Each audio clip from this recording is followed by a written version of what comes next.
Hey guys, it's Gigi. So two things. First of all, I am very, very sorry for not making a video for so long.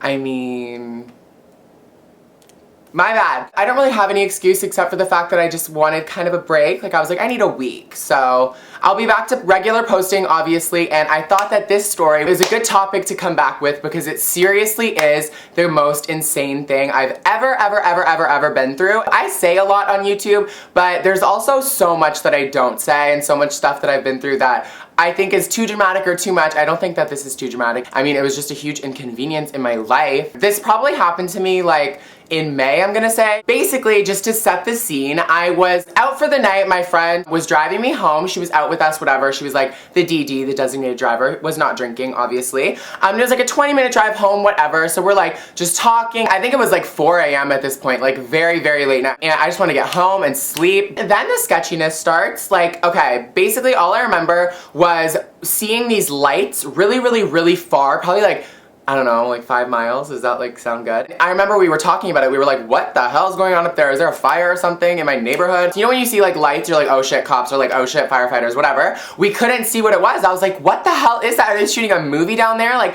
too many lights. I was like, after you drop me off, text me when you pass it because you're gonna have to go down that way anyway and let me know what it was, right? Because like that's so many lights, I'm like worried, right? Like what if someone's dead? And she drops me off, I go in my house and I go upstairs, take all my makeup off, change into pajamas, the whole thing. I'm laying in my bed and you know how you just like play on your phone for a bit, whatever. I was like going on Twitter, Instagram, something like that. And then I was like, okay, I'm gonna go to bed. So I'm laying there and I'm in this like twilight zone of like, and keep in mind, it's like literally 4:30. So I was like so tired, just like laying there and like I wasn't fully asleep yet, but I wasn't awake. Like I was like kind of in between, you know, like if someone's talking to you and like the next morning they'll be like, oh my god, yeah, you said this last night, or like you agreed on doing this for tomorrow, and you're like, what? And I think that I hear someone out in the hall, so like I was like, oh my god, this is actually Scream. I am in Scream 8, or however many there are. This is the next trilogy. Literally, this is my Drew Barrymore moment, and I'm not even trying to be funny, like I actually thought that. And then I start hearing more and more people. I heard shuffling, I heard mumbling. At this point, I fully wake up, because I'm like, oh my god, there's people in my fucking house!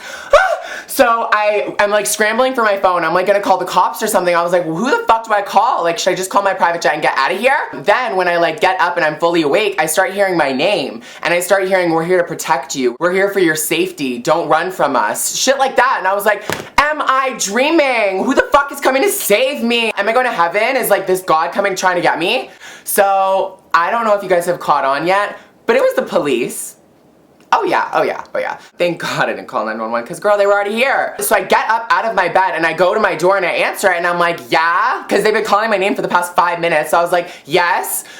All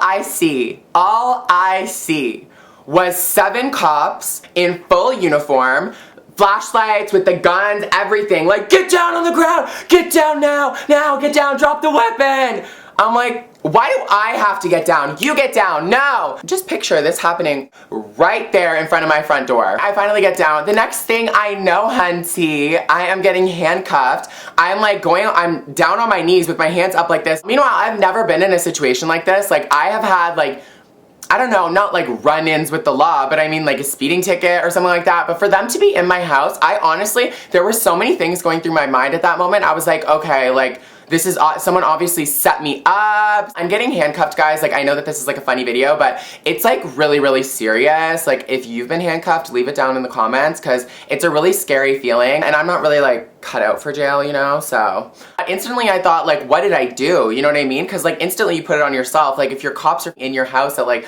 5 a.m., then like obviously you did something wrong, right? But like I know that I didn't do anything wrong. I'm not a bad person. I was like, boys, like I need some answers and like I need them now because like I don't want you guys in my room when I don't even know the situation. So the first thing that they ask me while they're handcuffing me is, have you tried hurting yourself tonight? Have you been on your computer tonight? Where were you tonight? They're asking me when's the last time I signed into Skype. I was like, I don't know, like 2008. And they're searching all my stuff. There's one guy on my phone. There's 2 girls on my computer. I had to put in the password, whatever. They were going through through everything. They were like, tell me, who's this person? Who's this person? Who's this person? Can we call them? I'm like, you can try to call them, but it's 5 a.m. They're probably sleeping like everyone else. Like, I would like to be too right now.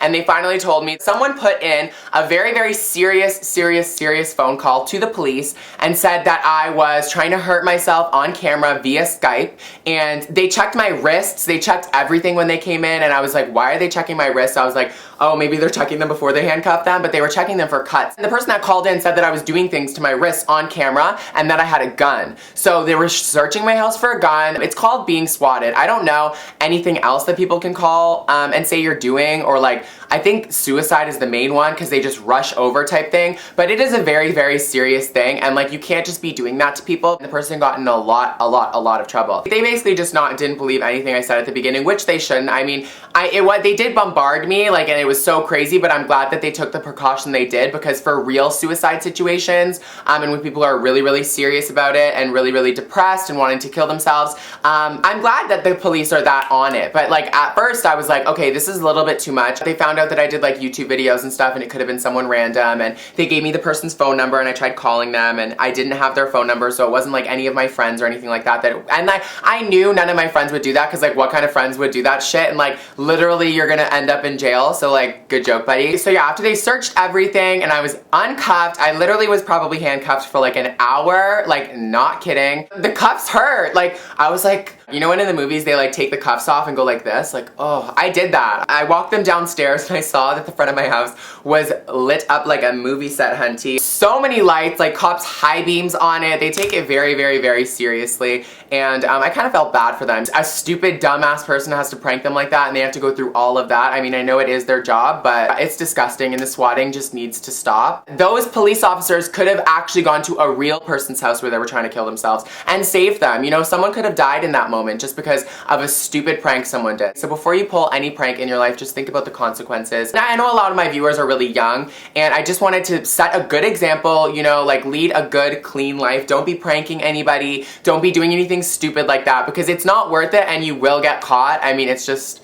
the way of the world. The truth always comes out. The swatting just really does need to stop. So that was my scariest, most crazy experience that I've ever gone through in my life. That's just the most recent one. I could probably think of something else or a couple other things. What's the most crazy thing you guys have been through? And leave it in the comments or a video response. Love seeing your gorgeous faces.